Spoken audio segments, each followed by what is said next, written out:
Hello students, how are you? I hope you are fit and fine at your home and doing your homework regularly and properly. Students, हमने civics social and political life chapter 4 का first part आपके पास send किया था और I hope आपने lesson को अच्छी तरह से वीडियो को सुना होगा और लेसन को समझा होगा। लेसन 4 के फर्स्ट पार्ट में हमने do law apply, laws apply to all, कैसे कानून सबके लिए बनाए जाते हैं, और जिसमें एक मेन जलियांवाला बाग मास्केयर के बारे में हमने जो इवेंट थी उसके बारे में रीड किया। सेडिशन एक्ट ऑफ 1870 के बारे में हमने रीड किया और कॉन्स्टिट्यूशन में कैसे कोई कानून बनाया जाता है, इसकी क्या प्रोसेस है, इसके बारे में अब स्टार्ट करने जा रहे हैं। तो वीडियो को ध्यान से सुनना है, लेसन को समझना है। How do new laws come about, कैसे नए कानून बनते हैं या नए कानूनों को कैसे बनाया जाता है। The parliament has an important role in making law. जो पार्लियामेंट है, हमारी संसद है, जो लास्ट चैप्टर में हमने पार्लियामेंट की 2 हाउसेस के बारे में, लोकसभा और राज्यसभा के बारे में अच्छी तरह से रीड किया। तो जो दोनों पार्ट हैं पार्लियामेंट के, ये इम्पोर्टेंट रोल भूमिका निभाते हैं इन मेकिंग लॉ, कानून बनाने के अंदर। There are many ways through which this take place and it ऑफन्स different group in society that raise the need for it particular law. तो सबसे पहले जो प्रोसेस का स्टेप होता है वो क्या होता है कि ओपन डिफरेंट ग्रुप्स, अलग अलग ग्रुप हैं जो लिव इन सोसाइटी, जो सोसाइटी में रहते हैं, raise the need for a party, वो आवाज़ उठाते हैं जिस भी नए कानून की ज़रूरत होती है, आवश्यकता होती है, उस नए कानून के अकॉर्डिंग, आवश्यकता के अकॉर्डिंग ये आवाज़ उठाई जाती है समाज के कुछ अलग अलग समूह के लोगों द्वारा। An important role of the parliament, और जो पार्लियामेंट का जो इम्पोर्टेंट रोल है, महत्वपूर्ण भूमिका है, to be sensitive to the problem face by the people, उन बातों का ध्यान रखना कि जिन प्रॉब्लम्स, जिन कठिनाइयों को लोगों के द्वारा फेस किया जा रहा है, यानी कि जो समस्याएं लोगों के सामने आ रही है, उन समस्याओं को कैसे कम किया जाए या कैसे रोका जाए, इस बात के लिए पार्लियामेंट इम्पोर्टेंट रोल प्ले करती है। Let us read the following story to understand how issue of domestic violence। तो आओ एक स्टोरी के द्वारा हम डोमेस्टिक वायलेंस कैसे कानून बना, कैसे ये मामला के लिए आवाज़ उठाएगी, इस मामले के लिए was brought to attention to parliaments and the process adopt for this issue to become law। तो किस प्रकार ये जो डोमेस्टिक वायलेंस है, घरेलू हिंसा है, ये जो सवाल उठा, ये संसद के सामने कैसे लाया गया था, कैसे संसद को इसका ध्यान दिलाया गया था, और घरेलू हिंसा की रोकथाम करने के लिए जो कानून बना था वो क्या प्रोसेस थी। तो याद रखा है सस्टेनेबल डेवलपमेंट्स, यानी कि जेंडर इक्वली, औरतें भी क्या हैं, इक्वल राइट रखती हैं, किसके, जेंट्स के। तो मेल और फीमेल में यहाँ कोई क्या नहीं बताया गया, डिफरेंस नहीं बताया गया। सस्टेनेबल डेवलपमेंट्स गोल पूछा जा सकता है, SDG। ओके, अब यहाँ देखते हैं domestic violence refer to the injury, meaning क्या है, डोमेस्टिक वायलेंस का मीन क्या है, अर्थ क्या है। रेफर टू इंजरी और हार्म और थ्रेट ऑफ इंजरी और harm caused by an adult male, यानी कि डोमेस्टिक वायलेंस का अर्थ है यहाँ पर घर की किसी औरत के, यानी कि घर में रहने वाली किसी औरत को उसके पति के द्वारा, यानी कि उसके जो पति है उसके द्वारा इंजरी देना, यानी कि चोट लगाना, इसको घायल करना, हानि पहुंचाना, पिटाई करना, ये सब इस किस में आते हैं, इंक्लूड होते हैं डोमेस्टिक वायलेंस के अंदर। ये हार्म हानि किसके द्वारा पहुंचाई गई हो, अडल्ट मेल, यानी कि जो 18 साल से ऊपर हो चुका है, उस पुरुष के द्वारा औरत की गई पिटाई या हानि, उसको बोलते हैं domestic violence. Usually husbands against his wife, कई बार जो हस्बैंड होते हैं, पति होते हैं, अपनी पत्नी की भी पिटाई कर देते हैं, गालियाँ दे देते हैं या भेदभाव करते हैं, घर में उसको इम्पोर्टेंस नहीं देते हैं। इंजरी में भी केस बाय फिजिकली बीटिंग, तो ये इंजरी जो होती है, ये जो चोट होती है वो क्या होती है, फिजिकली होती है, यानी कि शारीरिक रूप से कहीं कुछ जैसे हाथ पैर पे चोट लगाना या फिर कुछ इसी तरह से बीटिंग अप, पिटाई करके। वुमन और इमोशनली अब्यूजिंग, यानी कि भावनात्मक रूप से उसको शोषण करना, इमोशनल अब्यूजिंग करना, भावनात्मक रूप से उसका शोषण करना। Abuse of woman can also include verbal. तो जो अब्यूज जो शब्द यहाँ लिया गया है, भला बुरा कहना या गालियां देना, इसमें वर्बल यानी कि बोलकर कोई बात कही जाए, सेक्सुअल यानी कि शारीरिक संबंध में जबरदस्ती की जाए, या इकोनॉमिक अब्यूज या आर्थिक रूप से कोई परेशानी की जाए, ये सारी शामिल की जाती हैं अब्यूज में। Protection of women from domestic violence act 2005, जो शोषण के खिलाफ सुरक्षा है या घरेलू डोमेस्टिक वायलेंस के खिलाफ सुरक्षा औरतों को कैसे मिलनी चाहिए, ये कानून बनाया गया वायलेंस एक्ट 2005 में। Extend the understanding of them domestic to includes. अब हम यहाँ डोमेस्टिक घरेलू शब्द से मीन समझते हैं वुमेन हु लिव और हैव लिव टुगेदर, यानी कि जो औरत अपने पति के साथ रह रही है या रह चुकी है, यानी कि लड़ाई झगड़े के बाद घर छोड़कर चली, उससे पहले रहती थी, इन्हें शेयर्ड हाउस होल्ड, इसको बोलते हैं घरेलू शेयर करना, आपस में साथ में घर में रहना, विद द मेल मेंबर्स, एक जेंट्स के साथ, वो इज परपेट्रेटिंग्स द वायलेंस। तो इस प्रकार जो हिंसा का दायरा है, यानी पुरुष के साथ रहती है और उसके द्वारा की गई मारपीट का हिस्सा क्या माना जाता है, ये डोमेस्टिक माना जाता है। ध्यान से समझे बेटा। अब हम स्टोरी के द्वारा अच्छी तरह से ये जो एक्ट बनाया गया था डोमेस्टिक वायलेंस एक्ट 2005, इसको समझने की कोशिश करते हैं। कब की बात है, अक्टूबर 2000 की। ये न्यूज़पेपर की हेडलाइन है the protection women from domestic violence 2005 past. तो ये पास हुआ था 2005 में। ये पूछा जा सकता है क्वेश्चन, जो डोमेस्टिक वायलेंस एक्ट है 2005 में पास हुआ था, लेकिन इसको अप्लाई किया गया था 2006 में। 2006 में साजिया एंड कुसुम, ये टू लेडीज़ हैं, आपस में डिस्कशन कर रही हैं। दोनों लेडीज़ हैं, वुमेन ऑर्गेनाइजेशन में वर्क करती हैं कहीं महिला संगठन में। तो Sajiya, did you read today newspaper, क्या आपने आज की न्यूज़पेपर की जो मेन हेडिंग है वो पढ़ी है। Isn't is a great day for women, आज क्या खास दिन है औरतों के लिए। आपस में दोनों डिस्कशन, ये कह रही है, अरे कुसुम कह रही है साजिया आपने आज की न्यूज़पेपर पढ़ी, महिलाओं के लिए कितनी बड़ी बात है। नॉट जस्ट वुमेन, न केवल औरतों के लिए, violence free homes will benefit everyone, जो घर में घरेलू हिंसा नहीं होगी वह सबके लिए घर अच्छा होगा। Kusum, it is taken such a long time to get this law pass, ये सच में इस कानून को बनने में बहुत लंबा समय लगा, बहुत ज़्यादा समय लगा। इनफैक्ट वास्तव में it begin with establishing the need for a new law, बल्कि पहले तो इस कानून की जरूरत थी साबित करनी पड़ी, यानी कि बताना पड़ा कि ये कानून क्यों जरूरी है।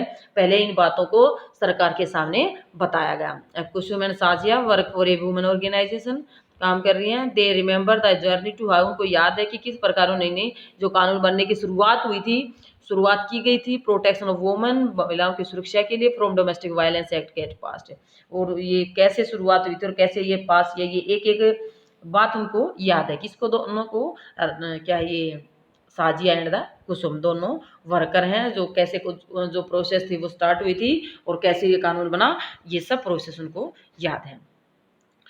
अप्रैल 1991, ए typical day at their office, ये एक टिपिकल डे था ऑफिस के अंदर।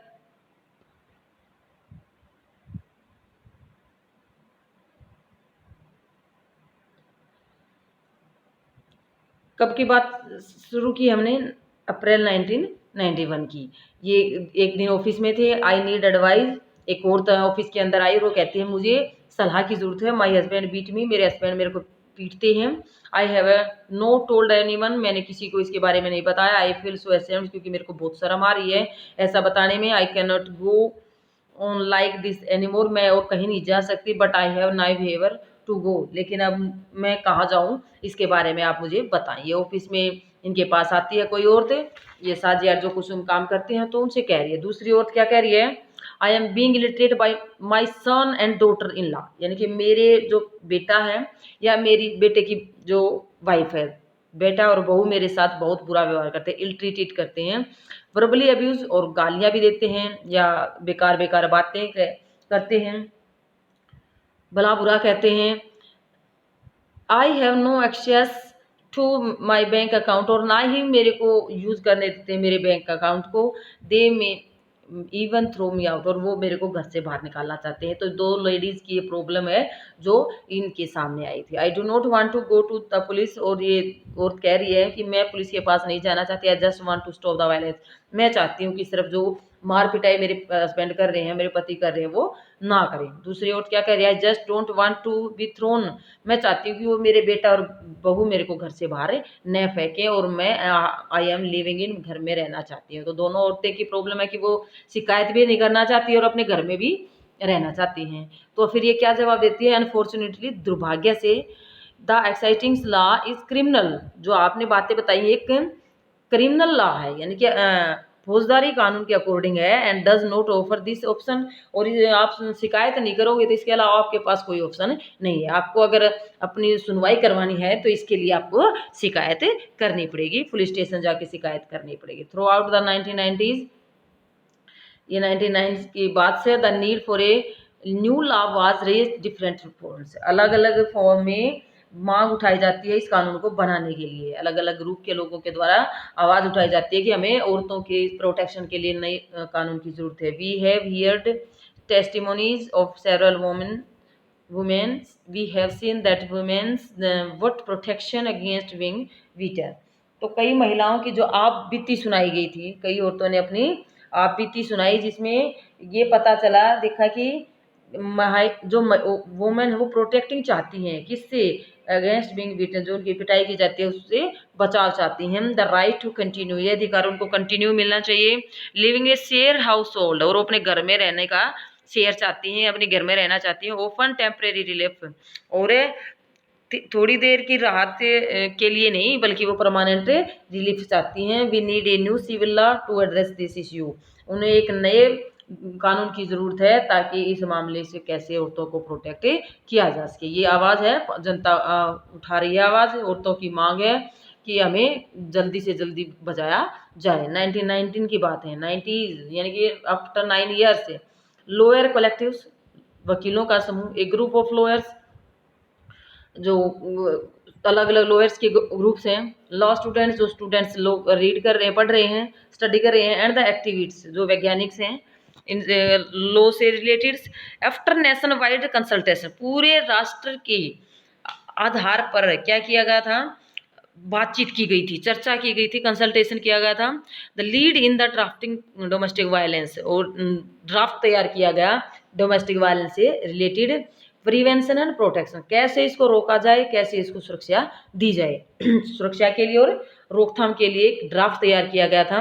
Will this draft will was widely circulated, तो इस प्रकार जो ड्राफ्ट तैयार किया गया था ये बहुत सारे लोगों के पास भेजा गया, सेंड किया गया, ताकि ये लोगों को पढ़ाया जा सके कि हम इस तरह से नया कानून बनाया जा रहा है, इसको बोलते हैं ड्राफ्ट करना। तो फर्स्ट ऑफ ऑल क्या किया गया, ड्राफ्ट तैयार किया गया था। Definition of the domestic violence should be include physical, economic, sexual and verbal.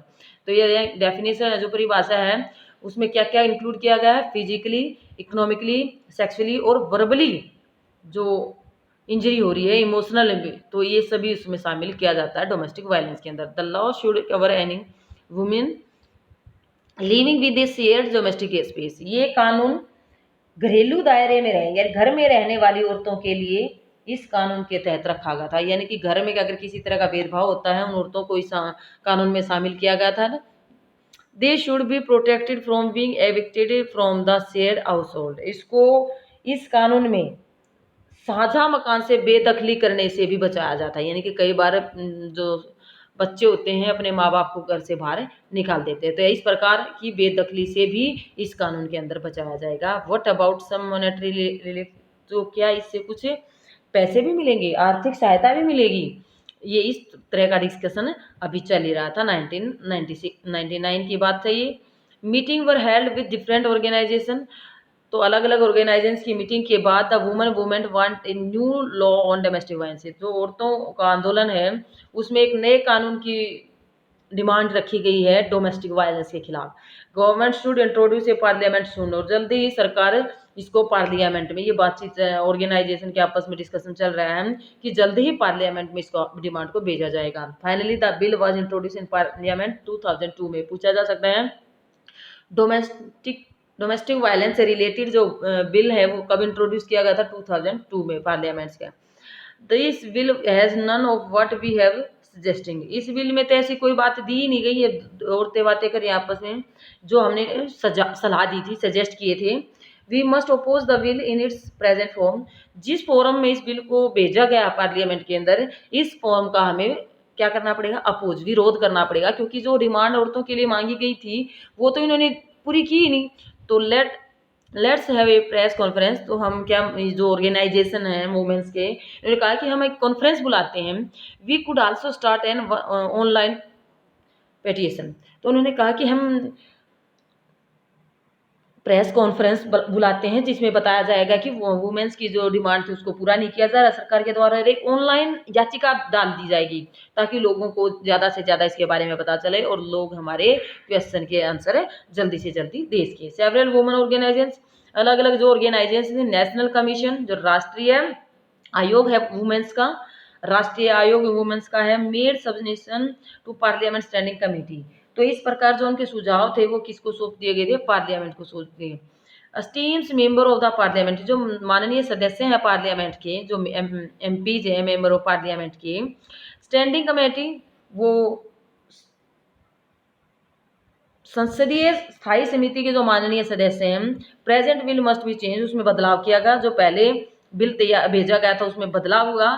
We do not agree with the definition domestic violence being proposed, यानी कि घरेलू हिंसा की जो परिभाषा दी गई थी उससे हम सहमत नहीं है, ये जो ऑर्गेनाइजेशन मेंबर थे इन्होंने कहा। तो ये नीचे बात दी जा रही है कि हम एग्री नहीं है, जो दिए गए हैं इसे बदलाव किया जाना चाहिए। तो पार्लियामेंट्री जो स्टैंडिंग कमेटी है, स्थायी समिति है, उसके सदस्यों के द्वारा इसमें बदलाव किया गया। The law need to provide for temporary custody of, इसमें कानून के अंदर और भी प्रोवाइड करने की जरूरत है कि जो बच्चे हैं उनकी कस्टडी, टेम्परेरी कस्टडी देने के रिलेटेड भी इसमें रूल बनाए जाए, इसके अंदर ऐड किया जाए। At press conference in October 2006 this line first recognisation a woman right, ये पहला कानून है जो औरतों के अधिकार में वायलेंस फ्री, घरेलू हिंसा से मुक्त होने के बाद मान्यता दी जाएगी। Provide a comprehensive definition of domestic violence, एक व्यापक परिभाषा मिली है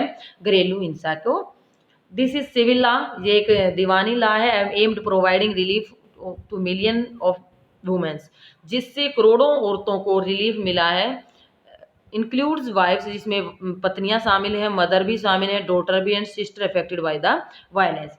इस वायलेंस से, इस हिंसा से अफेक्टेड औरतों में कौन कौन शामिल है, पत्नी भी, मदर भी, डॉटर भी, सिस्टर भी, ये इसका इफेक्ट इन सब पर होगा। What is this new law, ये आपस में ये आप डिस्कशन चल रहा है। अब यहाँ ध्यान से देखते हैं हम, दिसंबर 2002 में जो स्टैंडिंग कमेटी है उसने सबमिट करवाया राज्यसभा के अंदर अपने जो सुझाव थे, रिकमेंडेशन थे, सिफारिशें थी, वो भेजी, किसको भेजी, राज्यसभा। ये स्टेप है कानून बनने का, फर्स्ट स्टेप।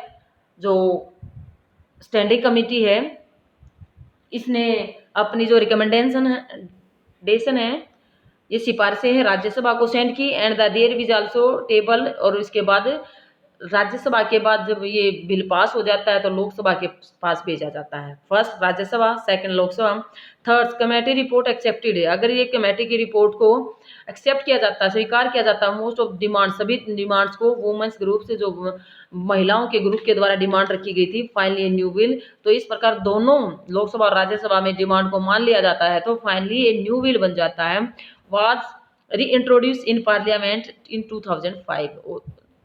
2005 संसद में एक नए बिल को मान्यता दी गई। After being passed in both house of parliament, Rajya Sabha और लोकसभा दोनों में पास होने के बाद ये किसके पास सेंड किया जाता है, send to the president for is assent, राष्ट्रपति की स्वीकृति के लिए या राष्ट्रपति के सिग्नेचर के लिए राष्ट्रपति के पास बिल भेजा जाता है। The protection of women from domestic violence act came into effect 2005। इस प्रकार जो राष्ट्रपति की परमिशन के बाद बिल तैयार किया गया, लॉ तैयार हो चुका था, कब, 2005 में। तो इसको औरतों के घरेलू हिंसा से बचाने के लिए जो कानून लागू किया गया वो 2005 में लागू किया। तो पूछा जा सकता है बना कब, 2005 में, लागू कब किया गया, 2006 में। After this discussion, this law is very significant steps ये कानून बहुत ही इम्पोर्टेंट स्टेप उठाया गया था because it recognize the right of women to live in a shared house. एक घर में रहने का जो उसकी साझा घर में रहने के लिए जो परमिशन मिली है, मान्यता मिली है, ये उसके लिए सबसे महत्वपूर्ण कदम उठाया गया है सरकार के द्वारा औरतों के लिए। Women can get A protection order against any further violence, और आगे होने वाले किसी भी हिंसा के लिए सबसे बड़ी सुरक्षा दी गई है। Women can get monetary relief, औरतों को कई बार वित्तीय सहायता, पैसे की मदद भी दी जाएगी। Meet their expense include medical cost, यानी कि उसमें उसको जो मेडिकल कॉस्ट है, यानी कि बीमार होने पर उसका जो पैसा लगता है वो भी ले सकती है, अपने पति से ले सकती है इलाज के लिए, और अन्य खर्चों के लिए उसको सहायता भी, मॉनेटरी रिलीफ भी मिल सकता है। नाउ वीगन अनदर लॉन्ग जर्नी, तो अब हमें लंबा सफर शुरू होता है।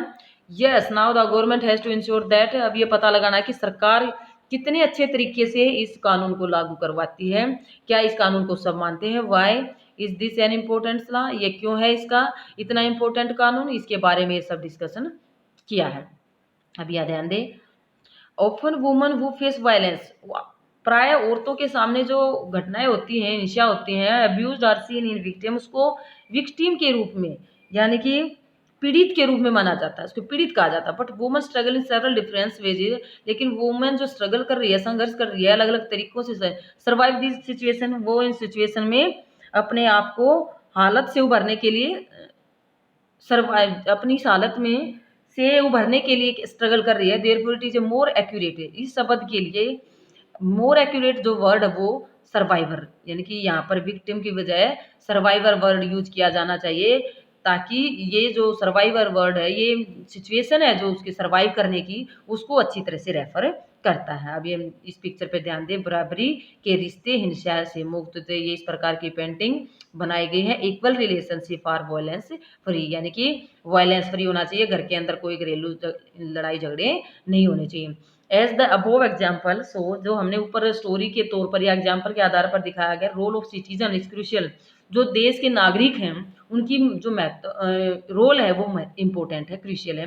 इन हेल्पिंग पार्लियामेंट, किसकी मदद करने में, पार्लियामेंट, संसद के डिफरेंट कंसर्न्स द पीपल, जो लोगों की अलग अलग चिंताएं हैं, might have in to laws, जिनके आधार पर क्या बनाया जाता है, कानून बनाए जाते हैं। From establishing the need for new laws to being passed, नए कानून को बनाने में और उसको पास करने में, at every step of the process, इस प्रक्रिया के प्रत्येक कदम पर the voice of citizen is crucial element से, यानी कि सबसे महत्वपूर्ण तत्व क्या होता है, जनता की आवाज़। जनता जो अपनी डिमांड को पार्लियामेंट के सामने रखती है, उसके अकॉर्डिंग ही नए कानून बनाए जाते हैं। The voice can be heard through, ये जो लोगों की जनता की आवाज़ है कैसे पहुंचती है parliament, TV reporter, newspaper editorial, radio broadcast और लोकल मीटिंग, यानी कि लोगों की जो अपनी मीटिंग होती हैं, या टीवी रिपोर्ट के द्वारा, न्यूज़पेपर के द्वारा, रेडियो के द्वारा, ये सारी न्यूज़ पार्लियामेंट तक पहुंचती हैं। और all of the which help in making the work that parliament, और इस प्रकार पार्लियामेंट के काम करने में ये मदद की जाती है। Does make accessible and transparent to the people, और पार्लियामेंट जो काम करती है उसको और ज़्यादा मजबूत बनाया जाता है, या ट्रांसपेरेंस, पारदर्शी किया जाता है, ताकि लोगों को पार्लियामेंट के हर एक स्टेप का पता लग सके कि पार्लियामेंट जनता की काम किस प्रकार कर रही है, जनता के अकॉर्डिंग कर रही है नहीं कर रही है। इस प्रकार से ये जो हम यहाँ डिस्कशन किया है, कैसे कानून बनते हैं, इसके बारे में हमने जो रीड किया है, स्टूडेंट वीडियो को ध्यान से सुनना है और लेसन को अच्छी तरह से समझना है। आज हम इतना ही करते हैं। Okay students, thank you.